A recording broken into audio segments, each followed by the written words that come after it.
Voltamos ao último bloco da entrevista com o presidente do CREA Espírito Santo, Helder Carnielli.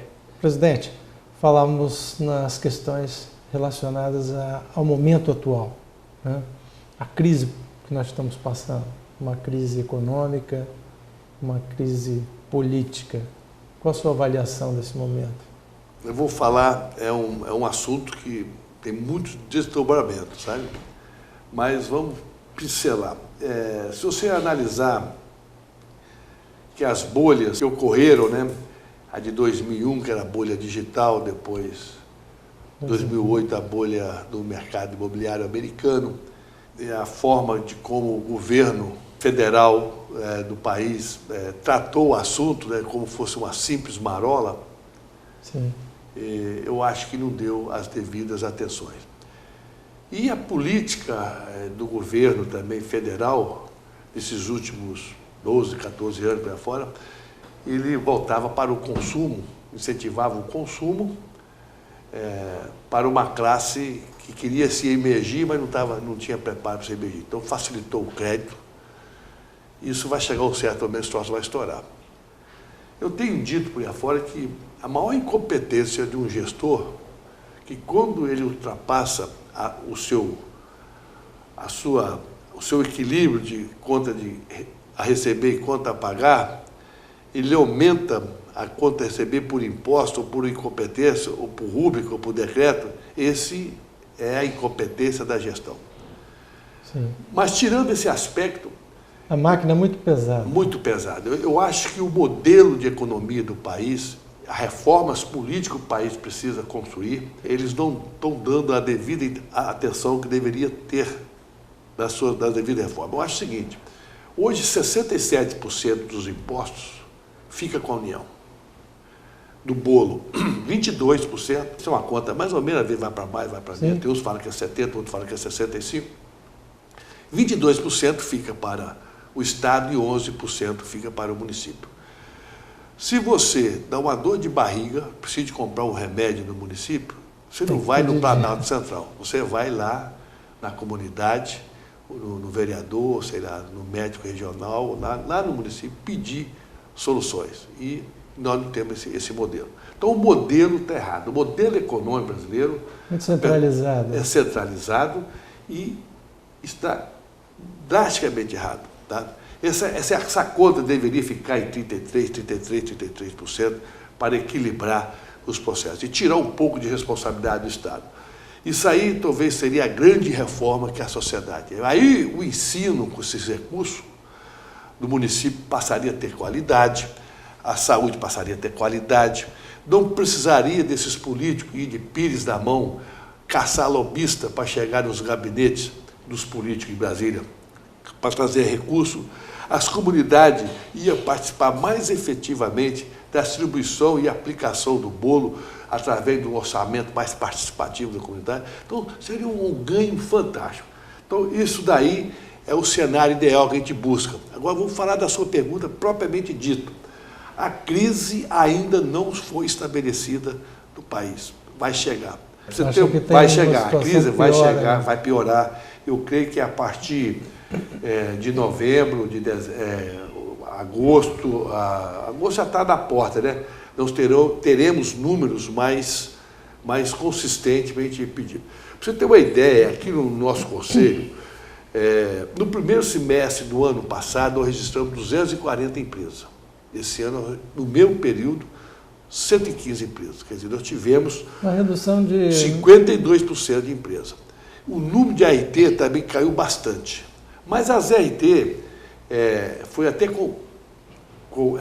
um pouco corrigida, aumentou, não caiu assim nas proporções que foi caído com a empresa, porque nós tivemos um grande acordo com a Petrobras aqui no Espírito Santo. Nós fizemos um acordo histórico com a Petrobras, celebramos um convênio histórico, do qual a Petrobras abriu a sua caixa de funcionário, abriu as suas coligadas, as empresas offshore, enfim, abriu todos aqueles empreendimentos que estavam no satélite, na cadeia do gás e petróleo, e com isso a Petrobras registrou muitos profissionais de RT. Parece que a RT aumentou, mas não sou um RT de empreendimento, sou um RT de cargo e função, entendeu? Quando entra na questão do empreendimento, da atividade da engenharia, de projeto, de elaboração, de execução, aí teve uma queda drástica, mais de 30% comparando com o ano passado. Então isso aí refletiu muito no Conselho. Isso, quando para a engenharia, para tudo. Tá?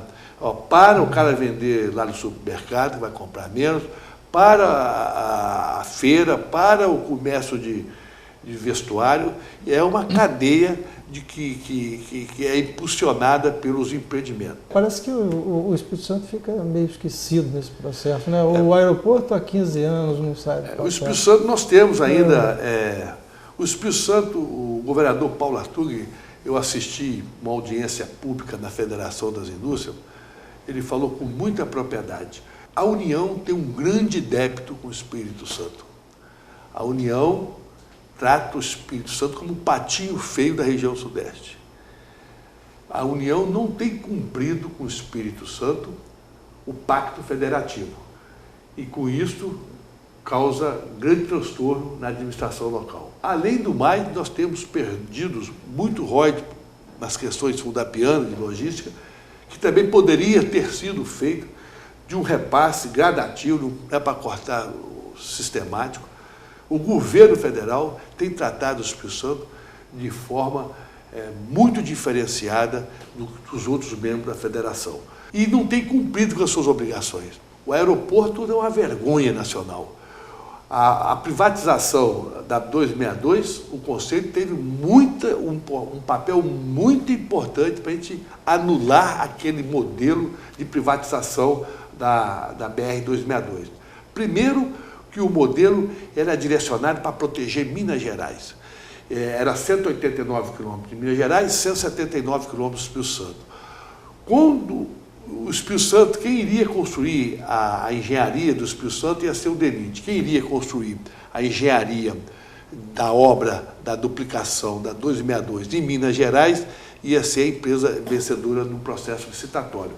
E quando já tivesse 10% ou 18 quilômetros duplicado, essa empresa receberia a outorga do governo de pedagiar todo o trecho. Sim. Então, o Espírito Santo, o DENIT, para fazer no aeroporto, para fazer o contorno, tem 26 anos e ainda não terminou a obra. É verdade. Então você imagina uma obra... Os portos também.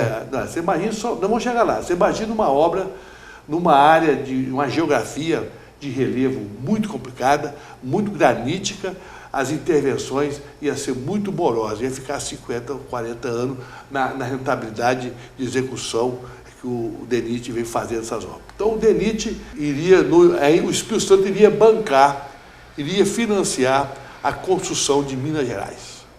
Sim. Então isso nós tivemos que dar um fim e teve uma participação muito grande de um GT aqui no nosso conceito, que é o GT de infraestrutura.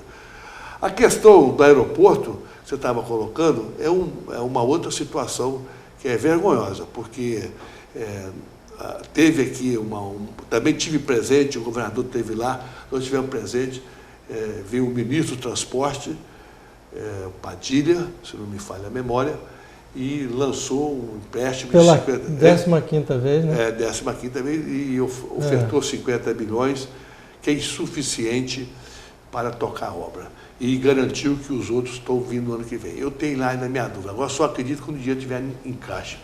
Então, isso daí é uma situação que a gente tem acompanhado com muita precisão, porque envolve a engenharia diretamente e envolve também os interesses dos capixaba. Então, nós temos essa situação. Agora, me parece que também tive participando da Federação das Indústrias, numa audiência pública, junto com o Rio de Janeiro, Vitória Rio, esse ramal ferroviário, que será estendido, se for conseguido fazer implementar Rio de Janeiro, Espírito Santo, nós vamos fazer o maior complexo portuário da América Latina. São 28 portos, o Espírito Santo entra com 11. Então é um negócio fantástico.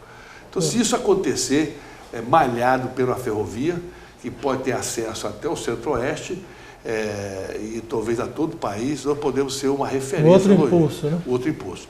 Então, são setores, são negócios, são anunciados, a gente não tem a certeza de execução. Serão executados. Serão executados. Porque o capital ele é oriundo não do sistema privado, é oriundo da União. E a União não tem comportado federativamente, igualitariamente com os outros elos do país, comparando com o Espírito Santo. Então, nós temos esse grande impacto negativo da federação. Então, a União Brasileira deve muito ao Espírito Santo. O Espírito Santo é um Estado que contribui mais do que recebe. E contribui muito mais do que recebe.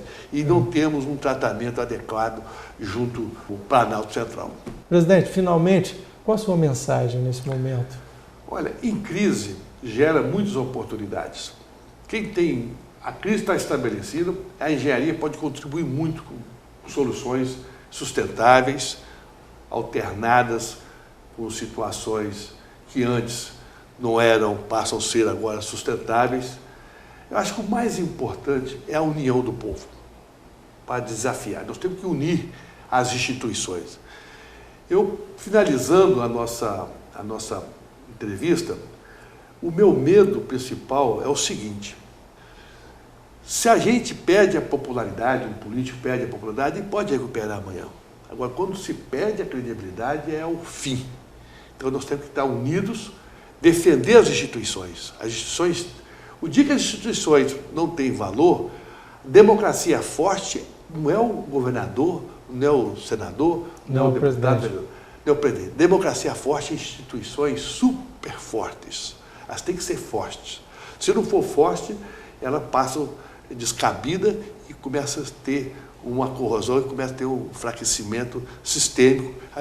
Aí a democracia se rói e parece que nós já tivemos lá em 64 com os golpes militares. Nós temos que ter uma democracia forte. E democracia forte não é o Helder presidente do CREA forte, não é a Dilma, é as instituições fortes. Aí sim, essa é a mensagem. Então o povo tem que estar unido em defesa desses princípios. É isso que eu desejo à sociedade capixaba e ao povo brasileiro. Ok, muito obrigado, presidente.